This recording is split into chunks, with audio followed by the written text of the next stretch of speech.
মেঘ এবার চমকে উঠল। গোল গোল চোখে তাকিয়ে পরপর দুবার জোরে জোরে শ্বাস ফেলল। নিজেকে কিছুটা স্বাভাবিক করার চেষ্টা করলো।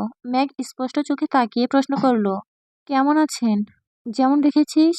মেঘ আলগোছে ভ্রু কুঁচকালো, উদ্বিগ্ন কণ্ঠে শুধালো, আমি রেখেছি? হুম। মেঘ আবিরের মুখের পানে চেয়ে আছে। এত সুন্দরভাবে যত্ন নিয়ে বলে মনে হয় এক আকাশ মায়া আর আবেগে ডুবে আছে মন। মেঘ এত কিছু না ভেবে হাসি মুখে বাইকে উঠে বসলো। আবিরের গায়ের সাথে গা লাগতে কেঁপে উঠল কিছুটা। হাত কাঁধে রাখতে গিয়েই থামলো। কিছু একটা ভেবে হাত সরিয়ে নিল। চিন্তিত কণ্ঠে বলতে লাগলো, আপনার তো অফিস আছে, আমায় নিয়ে গেলে সময় নষ্ট হবে না? তখন তো রাকিব ভাইয়ের সাথে ঝগড়া করবেন। এটা আগে মনে হয়নি, বাইকে বসার পর মনে হয়েছে। নেমে যাব, একটা থাপ্পড় দিব। মেঘ সঙ্গে সঙ্গে চেঁচালো, কি বললেন? আপনি আমাকে থাপ্পড় দিবেন? মজা করেছি আমি। কিসের মজা? থাপ্পড় মারা কি মজার কাতারে পড়ে? আবির হুঙ্কার দিল, তোর ভাইয়ের মতো রাগ উঠলে তোরও মাথা ঠিক থাকে না, তখন কিছু বুঝার অবস্থাতেই থাকিস না। বাইক চলছে, কিন্তু মেঘ স্ট্যাচুর মতো বসে আছে। কোনো কথা বলছে না। ভিতরে ভিতরে রাগে ফুঁসছে। আবির স্ট্রিট ফুডের দোকান দেখে কয়েকবার জিজ্ঞেস করেছে কিছু খাবে কিনা। মেঘ শুধু না করেই গেছে। অবশেষে একটা ফুচকার দোকান দেখে বাইক থামালো। শীতল কণ্ঠে বলল, মাথাটা বোধহয় এখনো ঠান্ডা হয়নি। ফুচকা খেলে নিশ্চয়ই মাথাটা ঠান্ডা হবে।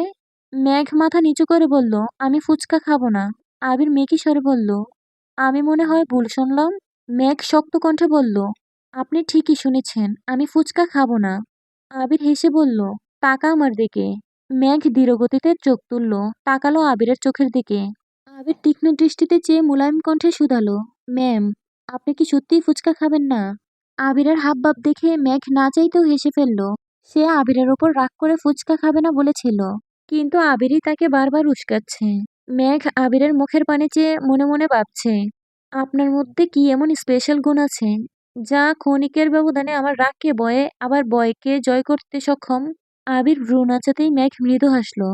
ফুচকা অর্ডার দিয়ে বসে আছে। আবির মেঘকে দেখছে আবার আশেপাশে তাকাচ্ছে। আবির হঠাৎই মুচকি হেসে বলল, একটা কথা বলবো? জি বলুন।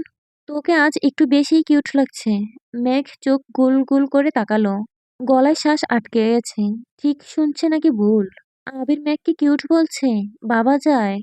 মেঘ লজ্জায় আড়ষ্ট হয়ে যাচ্ছে, তবুও স্বাভাবিক থাকার খুব চেষ্টা করছে। আবির পুনরায় বলল, নীল রংটাই তোকে খুব মানিয়েছে।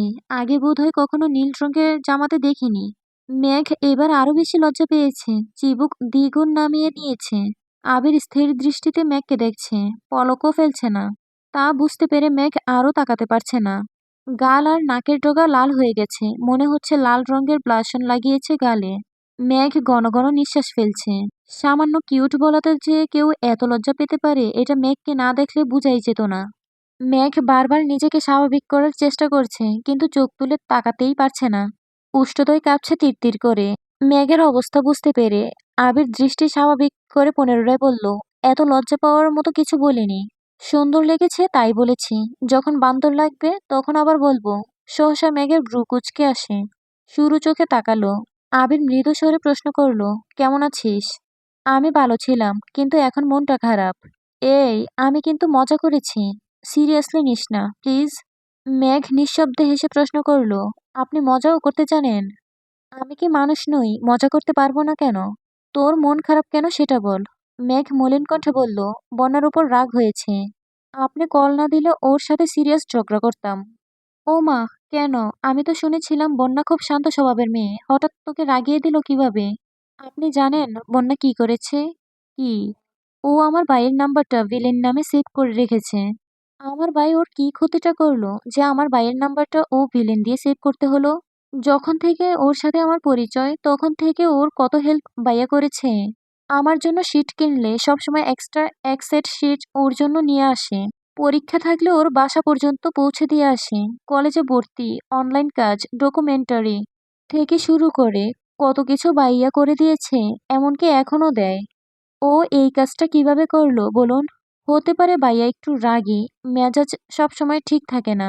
সে তো আমারও থাকে না, তাই বলে ভিলেন?